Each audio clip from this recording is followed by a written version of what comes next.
What would the world look like if people felt like they mattered?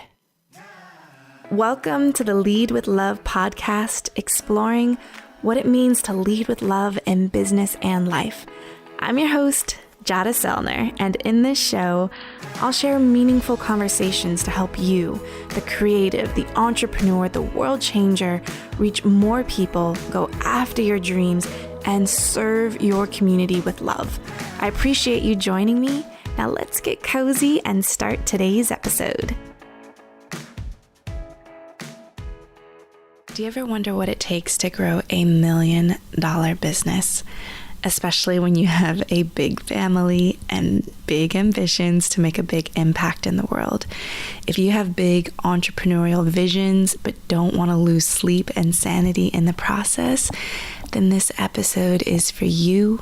You're listening to episode 132 of the Lead with Love podcast, where Rachel Rodgers and I have an honest conversation about the ups and downs of the entrepreneur journey as a CEO, mom, and wife. And we even embrace a little Beyonce in the process. Now, Rachel Rodgers is the founder of Hello 7, where she helps entrepreneurs grow 7-figure businesses. Rachel is an intellectual property lawyer and a business coach, and she's also one of the guest mentors for my Love Over Metrics Incubator. So you definitely want to tune in to this conversation. Now, Rachel has built her own 7-figure business while raising 3 kids, and she knows it's possible to have it all: family, success, money, impact, and 8 hours of sleep. But of course, learning how to have it all through some of those ups and downs, which we'll talk about in this episode today. We also talk about why loving yourself and leading by example is so important in business, and what is really happening when you undervalue your services. So we're going to talk about some money mindset, and also how Rachel shifted her business from offline to online, and a peek behind the scenes of her very first launch, and also what being an entrepreneur and a mother looks like, the good and the bad, and the power of having others show you that something is possible, and the positive influences in Rachel's journey in business. And we also talk about why a strong home team is just as important as your business one, and what Rachel's work team looks like as well. And we'll talk about biggest fears and how entrepreneurship, even though it is soaked in uncertainty and risk, can actually bring you security. So of course, if you want full show notes, listen to the episode over at jadaselner.com/132. There'll be links to books and all of that good stuff. Now let's get cozy with Rachel Rodgers. Hi, Rachel. Hello. I'm so excited. I'm so excited too. And I just want to give a little context of how we first connected. It was just a little over a year ago at MMT in Carmel, which is Mastermind Talks by Jason Gaynard. And I remember how we connected was, there's very intentional seating that's arranged in the space, who you're having dinner with, who you're sitting next to when we're watching speakers. And it was me, you, and Melissa, right? We were all sitting side by side, and we're like, I think that this is the brown girl tribe at MMT. It was fascinating to, I'm so happy that I got to sit next to you and be connected with you. And I think that we can have a whole conversation around representation and women of color and having a seat at the table. But that was definitely the first time that I got to connect with you face to face, heart to heart. So I'm so excited that we get to have a deeper, lengthier conversation about all things business, creativity, and life. Yes, me too. I'm so excited. And I love, I think, did I see you speak or just kind of knew about you from Natalie Lucier did an event. Oh yeah. Off the Charts Live. Yes. Yes. And I feel like I saw you there. I was like a member of the audience then, but I left early. I had a team member with me and she stayed. I had to leave early because I had some place to be. But so I kind of knew you were speaking there and I might have seen you in the room, but never actually got to see you speak. But anyway, so I kind of course, knew you from Simple Green Smoothies and just kind of, it was cool to kind of watch that from afar and see what you did there. But always, you know how it is. It's kind of like the black nod. You know, when you see another woman of color, you're like, give them a little nod like, hey, I see you. Yes. I love it. I love it. Yes, it's so true. You're always looking, just that connection for belonging and just like who looks like me, thinks like me, all of those pieces. And it is, I'm so happy that you're in this world and the business world and bringing more voice to women of color. Like we just give us the mic. Exactly. Pass the mic. We have things to say. Yes. So my first question for you that I'd love to ask is, what does leading with love mean to you? And I know that you really step into a leadership role as a mother, a wife, a businesswoman. And then I'm curious how you actually put love into practice in your business. Yes, I love this question. It's such a big question, and there's a few different ways that I do that. One for sure is leading by example, right? And so it means loving myself, right? And that means I work 4 days a week and not 5, right? I don't work every weekend and every night. I don't drive myself crazy. I don't promise my clients things that are far too much and that I'm not going to be able to do, So I think that is an important piece of it that I feel like a lot of people miss, because business owners often feel like, okay, I need to over deliver. I need to be there for my clients all the time. Like, let me, just give them the world. Right. But then you create a life that is not sustainable and not realistic. And so for me, I think it's important to, in my pricing, in how often I work, how available I am, how I take care of myself, how I engage with my family, and showing people that you don't have to hustle all the time and live this crazy hustle life in order to be successful and have a family. Like you can balance both and you can prioritize family and still be successful in your business. So being an example and, doing it in a way that's sustainable so that I can say like, look, you can do this because I did it and I'm no different than you, Yeah. So that's, I think, one of the key ways is like sort of love yourself in the way that you do business and be that example for people. And that means, right, charging what you're worth and not lowering your prices and being like, oh, let me keep it really cheap and inexpensive for people. No, I'm not cheap or inexpensive. What I deliver is not cheap or inexpensive. Right. It's valuable, and I need to charge accordingly, because when we undercharge, right, like there's all these women and other people watching us undercharge, and then they think they have to do that too. Or if we hustle too much, there's other people watching us do that and thinking they have to do that too. Or if we never see our families and don't have good relationships with the people that matter to us, they think they have to sacrifice those relationships too. So I think that's one of the ways that I do it, is always kind of checking in with myself and looking at my life and saying, am I someone that's worthy of being a leader? Like, do I want other people to do what I'm doing? Yeah. And I'm curious for you, especially, you've been in that startup stage before in business. You also have a background of being a lawyer. And I'm just curious if there was a season in your life that you can bring us back to where you were doing the extra hustle and showing up in a way that was not sustainable. 100%. Like, I definitely learned this the hard way. So take us back to one of those moments when it was not so easy.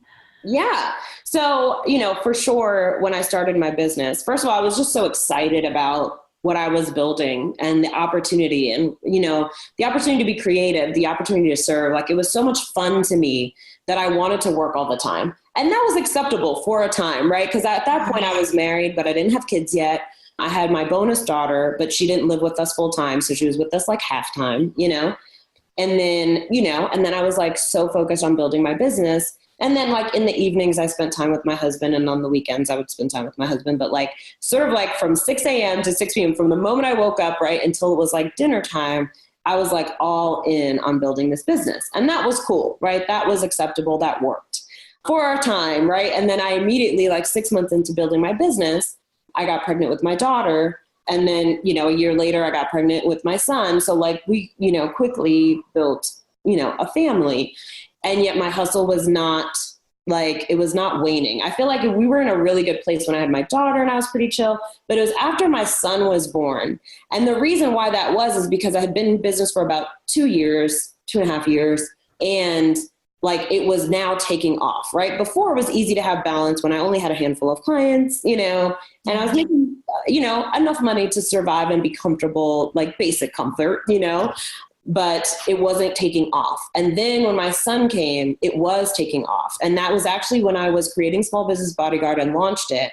And it was like a hugely successful launch and then brought in so many more clients. And so that was a point that was like, sort of like a breakdown, of all systems, right? Personally in my life. So like literally the day that I launched Small Business Bodyguard, my husband said to me, I don't know if I want to continue in this relationship like this. Like either something has to change or this is not going to continue. How did that make you feel to hear that from him? I mean, it was a shitty day, right? Because I had finally gotten this thing launched. And mind you, I'm building this product and writing the whole thing. And I have really high standards for myself. And also too, I'm a lawyer, right? So it has to be good. It has to be great advice, right? There can be, I felt like, and that's one of the things why the legal industry sucks in a way, because they make you feel as an attorney like there's no room for mistakes, which is, mistakes are human, And so I pushed myself so hard to make sure that it was, on point and at a certain level. And I was doing that while I was on bed rest. And then my son came early. And so I wasn't finished yet when he came. So I had to finish writing it. And then, of course, I didn't have to, but I chose to finish creating the product. And then while I had a newborn, right? And of course, I also had like a 20-month-old. So I had like a 20-month-old and a newborn and was trying to finish writing this thing, which I did. And we launched it. And I had felt like I had sacrificed a lot, right? Like I had spent a good amount of money investing in creating this product and a lot of time. And I was like, we're so close. Let me just finish it, launch it. We'll have money come in and then that money will create some breathing room, And so my husband was kind of like, okay. And I could see, I really wasn't paying attention is the reality, right? Mm-hmm. I wasn't paying attention to what was going on with him because I was like, kids, work. That's all I got room for. I don't have time for myself. I don't have time for him. I have time for the babies and I have time for work and that's it. And so that's what I did. And then launched. And we moved shortly thereafter because we were moving back home. We were away from our family, we were living in a different state. And so we moved back home shortly after my son was born. I launched SBB shortly thereafter. It was a super successful launch. It was an $80,000 launch, which I had never experienced in my life. That was my first time doing a big launch for a digital product. So question, I just want to pause right there for a second. Yes. So what was kind of the revenue that you were creating? It sounds like you had one-on-one clients before Small Business Bodyguard. Yes. So I had a law firm. So I was just serving legal clients. Yeah. And then, so you went from, and then what was the revenue like at that time? And then what was the shift to the 80K launch? I'm just curious about that leap and what was going on in your mind of making that shift and kind of packaging your knowledge into something that you can leverage, kind of make once and then sell again and again. Yes. So I'll tell you sort of the catalyst for shifting how I made money was A, the fact that I was pregnant, and B, I had an experience at a bank. It was I had a corporate client that I was doing legal work for and I was waiting for my check. I'm like, corporate clients they take forever to pay. And so I waited all through Christmas, still didn't show up. And then it's early January and the check shows up. I'm like, yes, I needed this money so badly. And around the same time, my daughter had been on the wait list for childcare at a particular place because most of the daycares were not acceptable to me. So this one place I really wanted to get her in, she came up on the wait list. So I was like, yes, as soon as this check comes, I can put down my deposit and then, go from there. And so the check showed up. I went to the bank to deposit it. They were like, we need to put a hold on it because it's out of state, blah, blah, blah. And I was like, you can't put a hold on it. Like today is like, literally, it's the last day. Otherwise they're going to give away her spot, And so I had to, in the bank, I looked like a crazy woman because I you just throw on whatever to go to the bank, deposit a check. You don't think it's going to be a whole thing. And so I had to I had to tell the teller my whole story and ask her to not put a hold on it. And then I had to go to the, one of the people that kind of sit out in the main area and talk to them. And then they went and got the manager, and then I had to talk to the manager. And so there's all these people coming in and out of the bank witnessing me basically beg to release this check. And so then at one point, they were kind of talking amongst themselves to make the decision. And I was sitting by myself at the desk, and I was almost ready to cry, super emotional and just angry at myself, to be honest. And I was like, this will never, ever happen again. Mm-hmm. I will never, ever be in a position where this is my last, where I have to beg anyone for anything, And that was a driver for me, because I'm I have to take care of my child, and I can't be playing these games. You know what yes. I mean? So that was a turning point for me. So they did say yes. They released the check. I was able to get her in daycare. And then I was on a mission after that. Mm. So I went that year from around probably 65,000 in revenue the previous year to that year I made over 300,000. So with that revenue leap, when you were packaging your knowledge, your expertise, doing that launch, what did you think was possible? What was kind of your expectation of how that launch would go? To be honest, I wanted a little more. Yeah. Let's talk about that, because I think we all have those, we create those goals and those milestones. And when we don't hit them, what was happening for you? What was the goal? What did you think was possible? And then I think I wanted to break 6 figures. Yeah. Cause it's once you have a launch, you got people to pay. Right. So it's not that whole 80K was mine. And so I wanted to have basically I wanted something, and this is what happens, right? When you're making sacrifices that you shouldn't be making. This is why it winds up mattering so much. The dollars matter so much to us, right? It's because okay, so I've made sacrifices. So I need this to pay off in a way that justifies the sacrifices that I shouldn't have made. You know what I mean? Mm-hmm. And I think that's what happens. And so of course, my drive was coming from a place of I need to take care of my family. So let me go all in on this business so I can take care of my family, which is also wrong, right? Yeah. So you've got to find that place. You have to sort of find that balance. And what that looks like for you is going to be different. It's going to be different for everybody.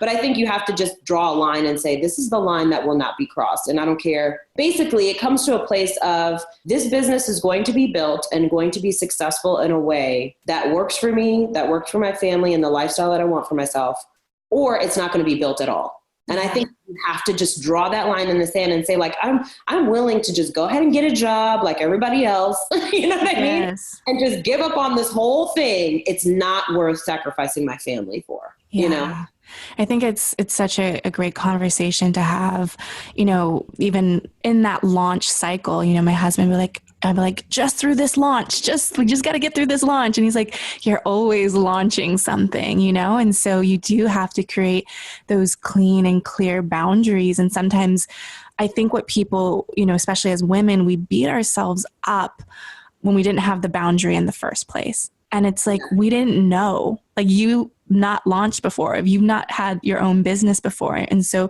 boundaries can be created and should be created in real time as you get that new information and feedback. When your husband's I don't know if I want to continue doing it like this, it's a wake up call of oh, I've got to reshift, rearrange, reprioritize, or I'm going to lose something that really matters to me. 100%. Exactly. And good. And, I'm grateful for him because he's listen, he has very clear boundaries and always had, so he was not afraid to say, listen, this ain't working for me. Mm-hmm. Deal breaker, Yeah. So describe for me what the juggle of entrepreneurship and motherhood looks like for you. And I want to know kind of the messy sides, the parts that are still challenging for you, and then the parts where the boundaries are in place and have been really good, that could be helpful for someone else to hear as well. Because sometimes it's just like hearing your examples of what you've got in place and what parts are still challenging. And I know when we started this conversation before we hit record, you just handed off your little newborn baby. Yes. He was like on my last call, he was in here hanging out with me. So I think that's kind of message number one is allow it to be messy, like it's real life. So, I did a VIP day with a client recently, and like during the day, I'm like, he's coming in to nurse. Then I'm bouncing him on my knee, while we're like talking over business strategy. And then I'm handing him off, and then he's coming back to nurse again, and like, this is life. And then he falls asleep in my arms. So then he's just in my arms while we're talking, and that's part of it. I've done Facebook Lives with him. I've done Facebook Lives with my kids in the background, and like, this is real life. And I think it's helpful for people to see. And I don't care if your clients are corporations or if they're individuals, it doesn't matter, because we're all real human beings, and we all know inherently what really matters, in life. And so I think when you show them that, like, yeah, this can all coexist and it's fine. I don't have to compartmentalize my life. I think that that's a great example. And it also like endears people to you, and I felt like that with Riley too, when I had legal clients, and I'd be like, she's fussing in the background, and, I'm trying to keep her quiet. And I'll never forget, it was a woman entrepreneur who was like a big client for me at the time that I was really excited to have. And I did not want to lose her. And I was like scared that like she heard my baby crying, that she would think I wasn't serious or I wasn't focused. And so it's so funny because I was like, could you hold one moment? And I'm like, I've got my child like in the room. I'm like literally hiding in the closet so she doesn't hear her like fussing a little bit. And she's like, I come back to the phone and she's like, I know what you're doing. She's like, I've been there. It's totally fine. Don't even worry about it. And I was like, oh, thank God, and like and then she was a client for years, she's a mom too. So I think sometimes just like being real with people, you kind of can't lose, just being your honest yourself and showing up like authentically, Yeah, I think that's so beautiful, because when you say you can't lose, and if you choose to do the other where you're covering up, trying to be perfect and polished and professional, you actually lose a sense of yourself in the process. Yes. And you even lose clients sometimes that way, because they can sense that something's not right, that there's something off. You know what I mean? And I think you actually endear people to you. You draw more people to you. Like I honestly, so this was even just like announcing publicly to like my clients and my community that I was pregnant this last time. Like my business was way smaller when my other children were born. So I was like, oh my God, this feels so public. And it's also like, God, I just created a mastermind and signed up 30 clients to work with me over the next year. And they're going to think that I'm not going to be available because I'm pregnant, So I'm like, oh my gosh, this is going to be kind of a mess. And, it was actually Dan Martell that made me announce it. He was like, no, you just got to put it out there. Like, do it right now. Don't front. Do it today, right now. And I was like, oh, I don't want to. I love that. And I'm curious, what was the I don't want to? Why was there resistance to you sharing and putting it out there? Because I felt like I couldn't control the outcome, right? Like I didn't know what the response was going to be. It was a little scary to me. And I felt like, oh, I'm in a phase in my business where like I've got kids and I'm balancing it all and I've got it down, Yeah. But like now it's like, now I have a newborn and, a 7-figure business and a large audience all at the same time. And I've never had that before. So it was a little scary to me. And it was just like all the same fears that I think pregnant women experience all the time, whether they work in a corporate job, work as an entrepreneur, as a freelancer. We think people are going to respond to us and think like, oh, we're not serious, or, oh, like, oh, great. Great. This woman's going to go on maternity leave. This woman is going to like be distracted with her baby. You know what I mean? Yeah. That's how people respond sometimes, I'm curious if you have, a mentor, a person that you saw that inspired you to see what was possible of like, I can do that. I can manage family, life, and business. Because I know for me, growing up and building a business, all of the books that I was reading was Tony Robbins, Awaken the Giant Within, and Tim Ferriss, 4-Hour Workweek, and Chris Gilbo, $100 Startup. And they were all single, college educated white men that didn't have the babies, and they weren't women, and they definitely weren't of color. And so as I read those books, I implemented the tools and the strategies, but there was a part of me that didn't see me in them to know if it was possible. So I'm curious if you have any, possibility mentors that planted the seed for you that you could have a 7-figure business, that you could be a mother and a wife and be a badass CEO at the same time.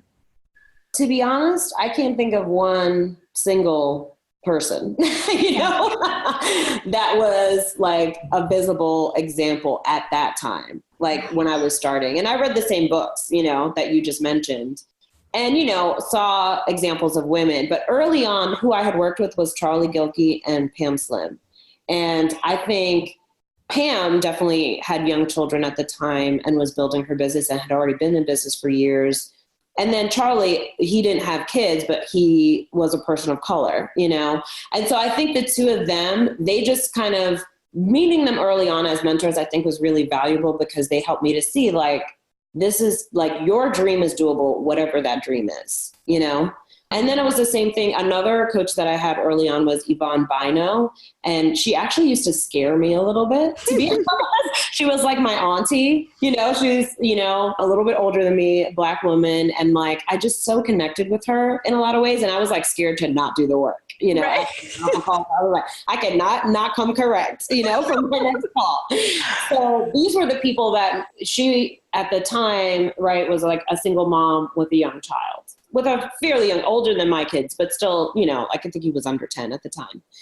So those were people around me who made me feel like they sort of validated this idea, this big idea that I had for myself.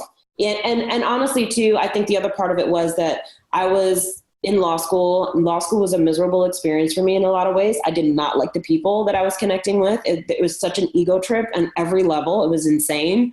And I was just kind of like, that is not going to work for me. So it was like I came out of law school with I'm going to make this law degree work for me in a way that is consistent with the lifestyle I want for myself, or I'm not going to be a lawyer, So I was very clear on that from then. And I think because I had that experience as an attorney, that's kind of what made me say, like, it's got to be my way. I have to be able to be me. I'm not going to straighten my hair and wear suits every day. That's not me. I'm not going to not curse or not be loud or not be obnoxious because that's who I am. I just have to be me and I have to do it my way. Yeah. I love that you honored your mentors and coaches out loud because I think not enough people do that. And I also love how they like blended, like they all had like pieces and parts of the wholeness of who you are, that you are that representation of someone now. And that's why I'm so passionate about getting more voices out there in the world who are doing it, because we need to see proof of possibility. Yes, exactly. And that's exactly why, I answered your first question the way that I did, because I think that is such an important part. And I also know that there are a lot of people watching me, and I know it because they email me and tell me that, and I'm like, no, don't do that. That's great. Don't watch me.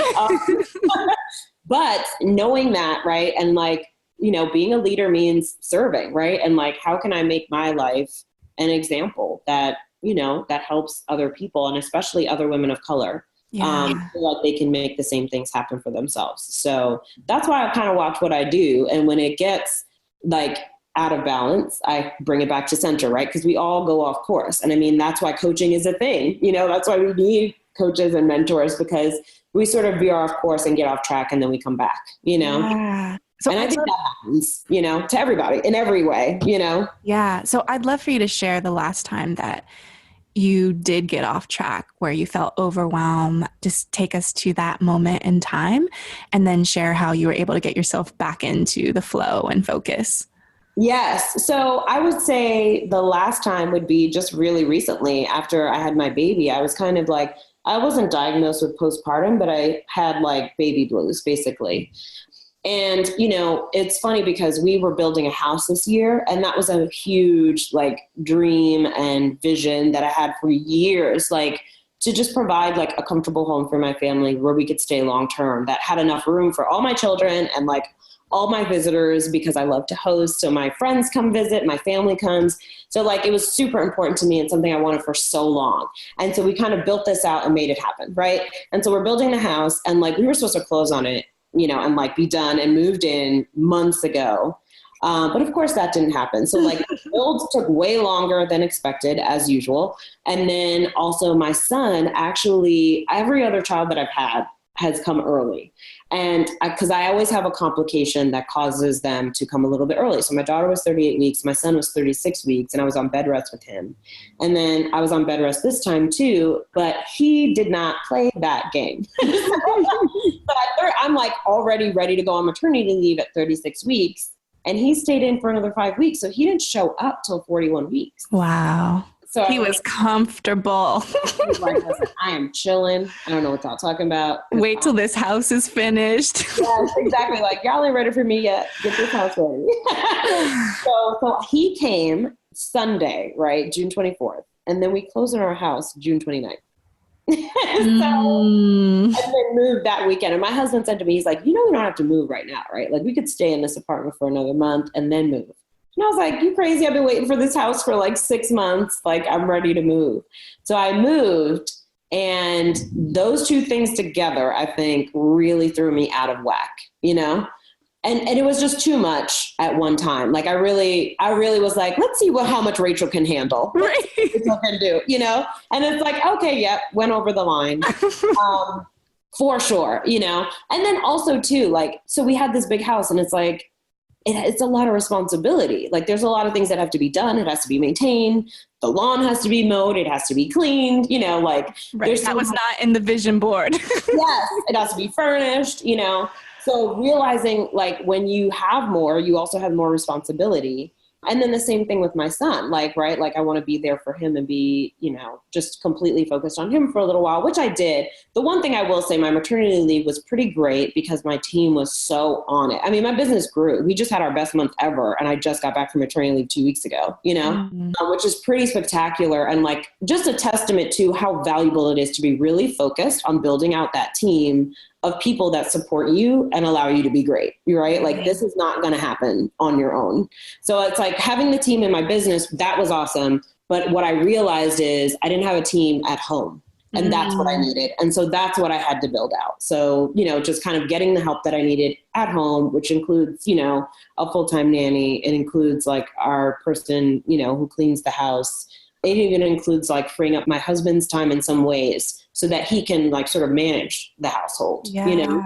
So all of those things, getting a personal trainer for myself twice a week and forcing myself to go so that I can build in that self-care every week. So like, these are some of the things that I had to do to kind of shift, and even getting like HelloFresh, right? Like the food boxes that I have my meal delivery. It's a game changer. When you are running a business and a family, you need the home team. I love that you're sharing this. Yes, it's so essential. And like my friend Robert has been telling me for months that he's like, you need a personal assistant. I'm like, no, I don't. But because we've had such a big month recently, like the business is now growing. And now I'm like, oh, so now there's like a new level of things that I need. And I'm like, I can't even keep up with my inbox, my personal inbox, let alone. Which is like the secret inbox that nobody has. I know the feeling. I commit email bankruptcy all the time. And then I'm like, wait, what just happened? Nobody has this email. So I feel you. So what does your team look like in your business right now? And then I'd love to kind of connect to just the hiring process, any hesitation that you had to like hire that first person. So let's like paint the picture of what your team looks like now. And then I want to rewind a little bit. Yes. So my team right now is my husband does the finances, right? So he pays the bills and makes sure we don't run out of money. So like I make the money come in and he makes it go out is what Does he have a background in finances, or what is his? He does. Well, he has a degree in economics, so there's that. Perfect. Yes. But then he's been an entrepreneur as well and has flipped houses. Awesome. He used to do. So like managing the money, right, was a big piece of that. And also he's just really good at it. Like he's just on point and like very, I don't know. He's just good at like staying on top of it. Whereas me, I'm like moving way too fast to stop to pay a bill, you know? Yeah. Like, but not paying those bills creates all kinds of problems. So it's super important to have somebody sort of designated to be on top of it. So he handles that, which is awesome. And then my right hand is Casey. She's my project manager. And so she sort of like is the sort of the conductor, right? That makes all the different pieces work. And how many hours is she? She's full-time. Awesome. Yeah. And then we have 2 coaches that work with me in my program and help me coach my clients and support my clients, which was amazing. And then I have a content manager that helps, like, so like, if you're wondering, like, how does Rachel get all her newsletters out? She doesn't. So my content manager is amazing. And she writes all of our newsletters. So it's like, we meet every week. I sort of share the stories I want, sort of the advice I want to share, the strategies I want to share, all of that. And then she drafts it and I review it. And I barely review them anymore because she just completely nails my voice. And then also she's got all the facts and all the bits and pieces, you know, to put it together.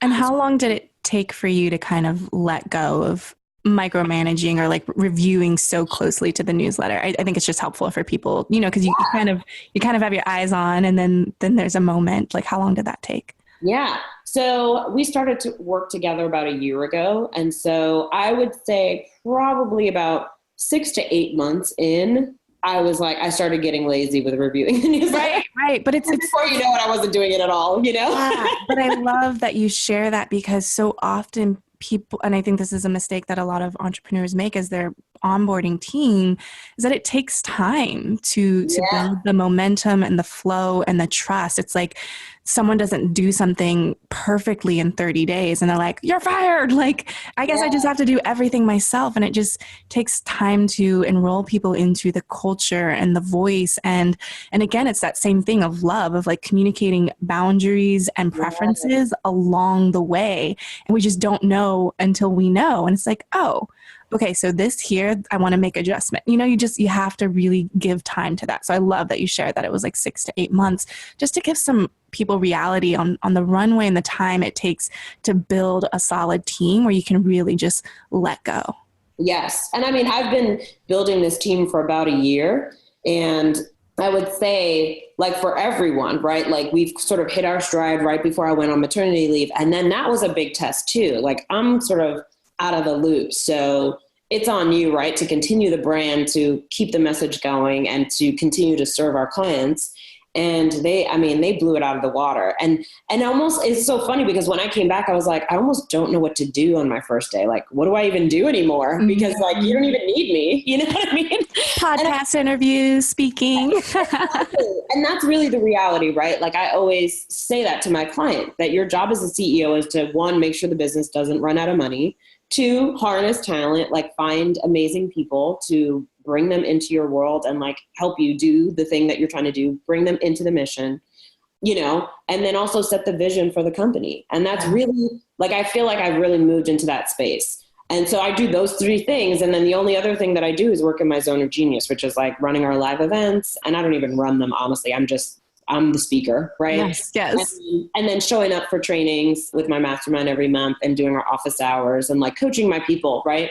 So it's like, I only do the things that I love to do, and then, you know, be the CEO and run sort of like the vision, make sure we don't run out of money, and make sure we've got great people. And that's it, you know? And so that is totally doable to do in 30 hours a week or less, you know? Yeah. No, that's awesome. And that's the whole team. Yes, that's the team. And then, I mean, I have like a designer. Actually, I have 3 coaches, not 2. We just added another one who's a mindset coach and actually is a therapist, which I felt like was really needed because we as entrepreneurs are doing crazy stuff and we need therapy, you know? Yeah, no, it's so true. I actually, in my incubator, I just added in a mindset and accountability coach who is a therapist, and she's my life coach. So I'm like, if I need her, y'all need her too. Yeah, that's what I did. The person who's working in our program is my therapist. Yes. Oh, good. So, yeah, that's the team. And we actually just hired an admin assistant so that my project manager basically needed an assistant. Yeah. Because we had so much going on. And that's kind of where we're at now. And we still probably have 1 or 2 team members that we need to add. What would be those holes right now? We need a salesperson, a full-time salesperson. Now it's like the coaches are sort of taking sales calls and we're sort of divvying them up, but we need somebody to just like own that space. Yeah. I outsourced that fairly quickly because it was just like, they take a lot of time. Yeah. I just outsourced mine and it's been a game changer. I was like, whoa. Yes. Yeah. I'm happy to share some resources with you too. Yeah, that would be amazing. So that's a hole that we need to fill. Like currently the team members are handling it, but I'd love people to just be focused on one thing and not feel like they're being pulled in too many directions. Yeah. So yeah, we need a salesperson and we need like another probably marketing assistant to help with executing some of our marketing. Yeah. So those are the 2 holes that really need to be filled right now. And that's kind of where we're at. I feel like, honestly, it's been a year of building this new business, Hello 7. And we've gotten to this place where we kind of hit that tipping point where it's starting to run away from me, right? Like, it's like, oh, it's not that I'm sort of the puppet master moving the thing and now it's going. It's like, now it's starting to go without me pushing it. So I'm like, whoa, you know? And so, yeah, now it's like a new level of, you know, of just kind of like saying yes to that next level. And that means building out the team more. And it doesn't mean I'm working more because that's not an option, you know? Yeah. So it means, how do we handle this? And how can we handle growth? Do we want growth? And then if so, what does that look like? And how do we build it out? And to bring in Beyonce. We need to bring in Beyonce and greatness and Jay-Z. Yes. So, you know, just having gone to the On the Run 2 concert, one of the things that I felt like it was in the Mercedes-Benz like arena, which is in Atlanta, and there were 71,000 people there. And they sold so many tickets that they had to add a second night, right? So like 140,000 people saw this show in Atlanta. And I just thought about as I watched her on this stage and as I saw this, like so many people in this space, I just thought about how like must have been, right, so many times where Beyonce had to say yes to that next level. You know, and it's not going to happen unless we say yes. Because what happens is, right, we see growth happening and we start to contract and pull back because we're scared, you know, and it's like, are you going to do that? Are you going to pull back and get scared, or are you going to say yes to it and move yourself into it? You know, so I just thought about like how crazy that must have been for her journey, right? Like every time something went to the next level and she could have easily gotten scared and said, no, I'm not ready. Or, you know, I'm scared. I don't know how this is going to affect my lifestyle, all of that stuff. And she just said yes and moved into it. You know? So I'm curious for you, has that happened to you as you have that presented to you, or like, okay, here's the next level? Has there been any fear or hesitation that's come up in this process? Oh, 100% every single time, you know? And it's like, I always think like, okay, first of all, why am I doing this? And I think you have to have a strong why. And I do, you know, which is related to my family. And a lot of that is sort of like already achieved, you know, like getting to my business to a certain place. The lifestyle that my family and that my children have is completely different than what I grew up with. So being able to provide a certain experience for them and for them to have access to like the best education possible that we could provide, you know, things like that, you know. And what was your childhood like for you? You know, what was that lifestyle like? Because I'd love to just paint the contrast. Yeah. So, you know, we were fairly middle class. We started out that way. And then both of my parents got laid off from their jobs at the same time. And it was just a complete breakdown, you know? And so, yeah, then we were poor, you know, and it was like, you know, going to the grocery store with food stamps and being embarrassed that my friends are going to see me, the guy coming to the door to like turn off the electric, and my mom like writing him a fake check, which I knew, you know, but the guy didn't. She would hand it to him so she could buy like 2 weeks of time before they would realize it. And then in that 2 weeks time, she'd have enough to like pay the bill. So it's just like watching my mom hustle and make smart. I know. She's my hero right now. You know? I love it. Yeah. So it's like, that was our childhood. And so like security was not a thing, right? Like there wasn't that sense of like security around. And you know, what my therapist has said to me is like, things like that, like when your electric goes out or when there's not enough food or stuff like that, it really messes with a child's sense of security. And so when you become an adult, you're obsessed with security, right? Mm-hmm. You're obsessed with creating that in your life. And I think that's why for a long time, like I was really obsessed with like, you know, like gather all the cash, make as much money as possible, you know, to create security for myself and for my family. And then of course I kind of moved past that into like, okay, why am I even doing this in the first place? Why does it matter? What is it doing? You know?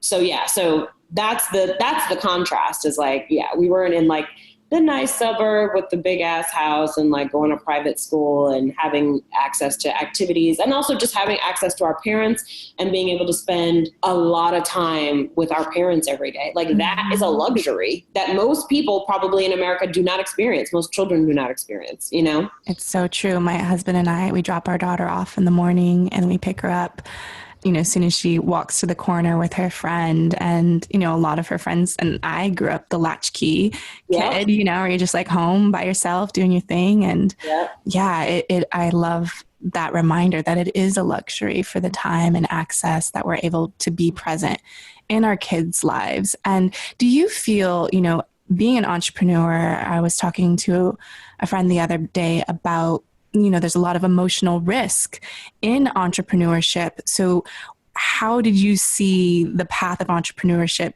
representing security?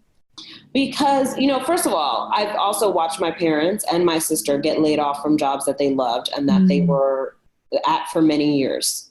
So to me, having a job does not represent security, you know, because you have zero control. They can lay you off any day. You know what I mean? And you don't have control over that.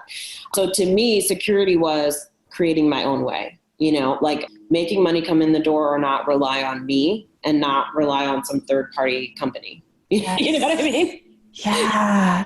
So I'm curious, you talked about your why. And I know as we achieve our dreams, achieve the vision, you've got the house, you've got your, you know, Beyonce VIP tickets and just doing all the things, you know, the education for your kids and working 4 days instead of 5 days a week, the team in place. What is your why now? Like, what is the next level vision that is pulling you forward? My vision is to help create as many women of color millionaires in this country as humanly possible. Yes. I love it. That's what I'm here to do. So that's what it's about. Like, that's why I have a mastermind. That's why I'm working on a book right now. That's why, you know, I get up in the morning and do this work and continue to grow this business is because it's about impact now, you know, and just reaching as many women of color as humanly possible and helping them to achieve financial success, financial freedom, and security. And to me, like, I almost see building a business as like, it's like step one. Let's get your business to $1 million as step one. And then let's move into becoming an investor, right? And investing that money so that it's lasting and so that it makes generational change for you and your family. Because money is power. And that's the reality of it. The people in this country who have power, they all have money. And so let's put money in the hands of Black women, you know, and other women of color, because then we can start to create a world that, you know, is more beneficial to us, you know? So I just think good things happen when women have money. They invest in their communities. They invest in their children. And that's what we need to see. That's my opinion anyway. Yes. So no, a +1 to that. Yes. I'm such a big yes to that. And if people want to learn more about your mastermind and what you're up to, where can they go? You can find me at hello7.co. And we have a free Facebook group, which is a great way to connect with our community, which is at facebook.com/group/hello7. Awesome. Oh, so good. I love the mission.